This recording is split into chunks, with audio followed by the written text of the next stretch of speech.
14 को हम कहते हैं कि खेलने वाली होली है, जो रंगों का त्योहार है। सभी हम ये एक ऐसा त्योहार है जिसमें हम सभी कोई रूठे हुए हैं उनको मना सकते हैं। इस त्योहार में हमारे जिनके साथ गिले शिकवे हैं वो गिला शिकवे इस त्योहारों में खत्म हो जाता है। एक रंग लगाने मात्र से हम जाते हैं, माथे पर थोड़ा सा गुलाल का तिलक लगाते हैं और गले मिलते हैं और गुस्सा गिला खत्म हो जाता है। तो हमने इस होली के पर्व पर ऐसा ही हम एक उपाय मैं आपको बताऊंगी जिससे आपके घर में जो भी नेगेटिविटी है वो दूर हो जाएगी। पहले तो हमने जो पूजन है जो 13 तारीख का है, वो पूजन कैसे करना है, उसके लिए हमें क्या चाहिए और कैसे वो पूजन संपन्न होगा। तो होली का है कि हर एक जो होली में जिनका जो पूजन करते हैं होलिका का, तो उसमें क्या है कि उसमें हर एक का अपने अपने रीति रिवाज के अनुसार बना हुआ है। और जो नहीं करते, जिनका कोई ऐसे नहीं है कि होली में कोई विशेष पूजा करते हैं, तो उनके लिए भी जो सभी को मैं आप बताना चाहूंगी कि थोड़ा सा आपने गुलाल लेना है। रेड कलर का हो तो बहुत अच्छी बात है, लाल और पीले रंग का गुलाल अगर आप ले सकते हो, 2 रंग का आप गुलाल ले लीजिए। और इसके साथ आपने धूप लेनी है, फूल लेना है, कोई मिष्ठान ले लेना है। जैसे बेर की ऋतु है, आप बेर ले सकते हो। कोई मीठा गुड़ वगैरह थोड़ा सा लेना है, काले तिल लेने हैं आपने। इसके साथ आपने थोड़ा सा जो आटा होता है, गेहूं का आटा होता है, वो आटा थोड़ा सा उसमें तेल डालकर थोड़े से पानी से उसे मैश करना है आपने, वो रख लेना। जैसे हम आटा मारते हैं वैसे ही थोड़ा सा आपने गीला सूखा सा वो करना है। इसके साथ आपने थोड़ा कोई 1-2 रुपए का सिक्का अपने साथ में रख लेना है। और इसके साथ में आपने कच्चा सूत लेना है। तो आपने 13 मार्च को जब आपने सुबह होली पूजन पे जाना है, तो उसमें आपने ये एक बार आपने क्या करना है, कच्चा सूत लेकर जाना है और जो गुलाल है वो लेकर जाना है, धूप लेके जाना है, जो भी आप कोई मिष्ठान में गुड़ लेके जाना चाहते हो या कोई मीठा लेके जाना चाहते हो वो, और एक गोबर के छोटे छोटे वो गुलरी टाइप बनती हैं जिसमें सुराख होते हैं, उसका 5 का 11 का या 21 का हम हार बना लेते हैं, वो लेकर जाना है। अगर किसी के ये रीति रिवाज नहीं है तो इसको आप स्किप कर दें, कोई बात नहीं। जो आप कच्चा सूप लेकर गए हो उसके साथ में आपने थोड़ा सा जल लेके जाना है, उसमें थोड़ा सा कच्चा दूध डालना है। और आपने क्या करना है, जाकर आपने जो जहां भी है थोड़ा सा जल छिड़क कर जो आप लेकर गए हो उसी पर, चाहे कोई ले लो, नीचे जल छिड़क कर आपने थोड़ा सा गुलाल डालकर वहीं पर आपने जो रोली भी साथ में लेकर जानी है वहां पर तिलक लगाकर थोड़ा सा, जो उपले होते हैं ये विशेष होती है जहाँ पर पंडित पूजा करते हैं, ये होली का एक विशेष होता है जिसमें कहते हैं कि एक डंडा गाड़ कर उसके ऊपर साइडों में, जो मैंने अभी आपको बताया कि उसके माला बनती है उपलों की, और नहीं तो उपले कुछ जो होती हैं लकड़ी वगैरह लगा के वो बनाया जाता है। तो उसके थोड़ी सी डिस्टेंस से आपने पूजा शुरू करनी है। उसमें आपने मिष्ठान भी चढ़ाना है, धूप जगानी है थोड़ी सी दूर कि कहीं उसको अग्नि न लग जाए, क्योंकि जो अग्नि का मुहूर्त होता है वो रात्रि को पूजन करके पंडित उसके बाद में उसको अग्निदाह उसका करते हैं। उसके बाद में आपने नमस्कार करना है और प्रार्थना करनी है कि हे नरसिम्हा भगवान, हे वासुदेव, हे नारायण, हे माँ जगदम्बा, हम आपका पूजन कर रहे हैं, आप हम पर अपनी विशेष कृपा बनाए रखें। अगर इस पूजा में हमसे कोई गलती हो जाए तो उसे आप क्षमा करें। और इस पूजा को जो हम सामर्थ्य से जैसा भी कर रहे हैं उसी को आपने स्वीकार करना है। मेरे ये बिगड़े कार्य हैं, इनको आपने ही संभालना है। जैसे आपने प्रहलाद भक्त की लाज रखी ऐसे ही मेरी आपने लाज रखनी है, मेरी लाज आपके हाथ में है। तो आपने ऐसा उनको बोलकर, जो आप कच्चा सूत लेकर गए हो वो उसको जो बनाया हुआ है प्रारूप, उसके यहाँ लपेटते हुए साथ में आप जो आप जल लेकर गए थोड़ा थोड़ा वो बिखेरते जाना है और सूत को लपेटते जाना है। यहाँ तो आपने 3 चक्कर लगाने हैं या आपने 7 चक्कर लगाने हैं। अगर साथ आपके कोई गया है तो वो पानी को बिखेरता जाए, आप सूत को लपेटते जाए और फिर आपने नमस्कार करके वहां से वापस आ जाना है। आपने इस दिन रात को विशेष पूजा होती है, जो मैंने आपको काला तिल और जो सामान बताया है अभी, वो आपने क्या करना है कि आपने रात्रि को आपने वो सामान जैसे काले तिल आपने लेकर जाने हैं, जो आपको मैंने आटा बताया है, जिसमें थोड़ा सा तेल डालना है और जिसमें आपने थोड़ा सा पानी डालना है। अगर आपके ऊपर आपको लगता है कि कोई तांत्रिक क्रिया आपके ऊपर हुई है तो आपने अपने हाथों से छोटा सा आटे का एक पुतला बना लेना है। पुतला बनाकर आपने ये सोचते जाना है कि आपकी जो नेगेटिविटी है, आपके ऊपर किसी ने भी कोई कुछ किया हुआ है, जो भी तांत्रिक क्रिया है वो इस पुतले में समा रही है।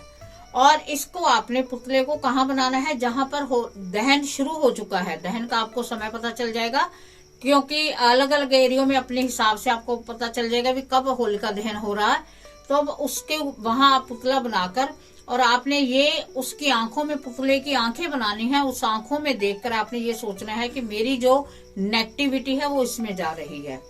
और उसके बाद में आपने उसे होलिका दहन में डाल देना है और आपने महसूस करना है कि आपकी जो भी आपके ऊपर नकारात्मक चीज थी, जो भी आपके ऊपर तांत्रिक विद्या हुई थी, वो सारी की सारी इसमें चली गई है। ठीक है।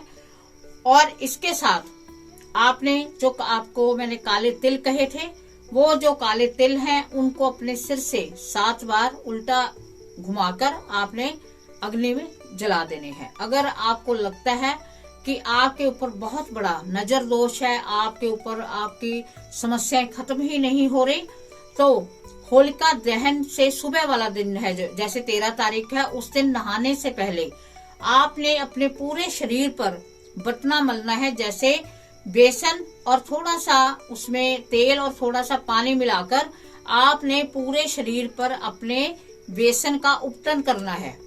उपटन करके आपने फिर मैल को उतारना है, जैसे बत्तियां सी बन जाती हैं, और उसको आपने होलिका दहन में रात्रि को डाल देना है। उसको इकट्ठा करके कहीं अखबार पर रख लें और उससे होलिका दहन में डाल दें, तो आपके शरीर की जो रोग हैं, आपके दोष हैं, वो सभी समाप्त हो जाएंगे। मैंने आपको क्या कहा कि होली की रात है वो बहुत अपने आप में बहुत महत्वपूर्ण रात्रि है।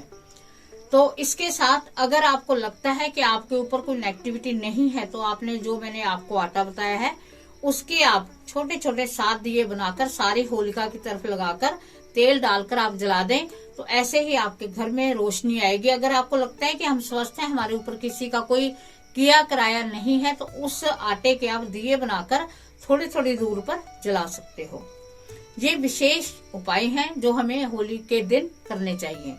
इसके साथ आपने अपने घर के बाहर मेन गेट पर दोनों दरवाजे की तरफ आपने 2 गुलाल की ढेरियां लगानी है और उसके ऊपर एक दीपक जगाना है। एक इधर एक उधर, 2 दीपक जगाने हैं। चाहे वो तेल के जगा लो, चाहे वो घी के जला लो। उसमें इतना का घी या तेल डालना है जो कि लंबे समय तक चले। और रात्रि को आपने प्रार्थना करनी है दीपक जलाते हुए कि जो भी हमारे क्षेत्र के देवता हैं, जिस एरिया में हम रहते हैं, उनके देवों को हमारा प्रणाम है और उनके निमित्त ही हम आज दीपक जगा रहे हैं। और उनसे हम प्रार्थना करते हैं कि हमारे घर में कोई भी ऐसा घोर संकट ना आए, कोई भी ऐसी मुसीबत ना आए जिससे हमें परेशानी हो। हम उनको याद करते हुए उनके आशीर्वाद की मांग करते हैं। ऐसे आप दीपक जगाएं और जब दीपक अपने आप में समापन हो जाए, दीपक का बढ़ जाए दीपक, उसके बाद में सुबह जहां होलिका दहन हुआ था वहां पर आप दीपक रख सकते हो। अगर आपको लगता है कि वहां जाना आपका पॉसिबल नहीं है, तो इसका आप विसर्जन भी कर सकते हो। अगर ये भी पॉसिबल नहीं है, तो आप जहां गाय को हम आटा वगैरह डालते हैं या कुछ देते हैं, उनके आगे भी वो, क्योंकि आटे के हैं, वो पशु भी उसे खा लेता है, कोई इशू वाली बात नहीं है। अब आता है कि आपने पूजा किस टाइम करनी है। तो पूजा रात्रि आप 8 बजे के बाद में आप पूजा कर सकते हो। जो भी आप मंत्र जाप करते हो, जो भी आप मंत्र जाप करते हो, उस मंत्र जाप के लिए सबसे पहले तो आपने नहाकर शुद्ध होना है।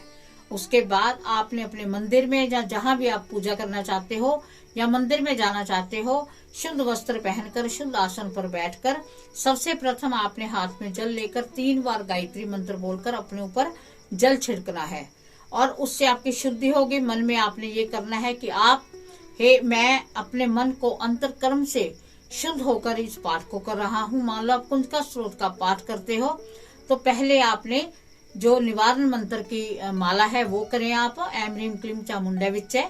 उसका करके फिर आप कुंजिका स्त्रोत का 11, 21 जो भी आप पाठ करना चाहते हैं वो पाठ आपका सिद्ध हो जाएगा। वो पाठ करके फिर आपने निवारण मंत्र बोलना है। और अगर आप इस दिन हवन कर सकते हो तो आपने लास्ट में स्वाहा लगा के आप हवन करो तो बहुत आपके लिए शुभ रहेगा। अगर आप कवच करना चाहते हो तो कवच करो। अगर आपका जो भी मंत्र है, ओम नमो भगवते वासुदेवाय नमः, विश्वेश्वराय आदि पुरुषाय नमः, कृष्ण गोविंदाय नमः, माधवाय नमः, केशवाय नमः, नारायण नमः, अगर आप इस मंत्र का जाप करना चाहते हो तो इस मंत्र का आप जाप करो। कहते हैं कि आप सभी को पता है कि इसकी जो कहानी है, तो हमें पता है कि प्रहलाद भक्त को कैसे भगवान विष्णु ने नरसिंह के अवतार में, उनका जो आधा शरीर था वो मनुष्य का था और जो मुख था वो शेर का था। तो वो सिंह थे, नरसिंह इनका नाम पड़ा, और कैसे अपने भक्त की रक्षा की थी। तो आज वही त्योहार है। जैसे भगवान ने उनकी रक्षा की ऐसे ही वो हमारी रक्षा करेंगे। और ऐसा हम मन में सोचकर अगर हम उनकी आराधना करते हैं, भगवान नरसिम्हा की आराधना करते हैं, आप घोर संकट में हो तो इस दिन नरसिम्हा का आप स्त्रोत सुने। अगर आप सर्च करोगे तो हमने भी इसमें डाला हुआ है स्त्रोत उनका, वो स्त्रोत का आप श्रवण करें तो आपको विशेष लाभ होगा। जितना हो सके आप पाठ करें, पूजा करें। और आपके लिए एक विशेष है कि अगर आपको लगता है कि आपके घर से बीमारी जाने का नाम नहीं लेती, या आपके ऊपर कोई नजर दोष है, तो एक छोटा सा मैं उपाय बताने वाली हूँ कि आपने क्या करना है। एक सूती धागा लेना है। सूती धागा मीन सूत का ही धागा लो, उसको अपनी हाइट के बराबर अपने पैर से लेकर सिर तक मापना है, पूरा पूरा मापना है। थोड़ा सा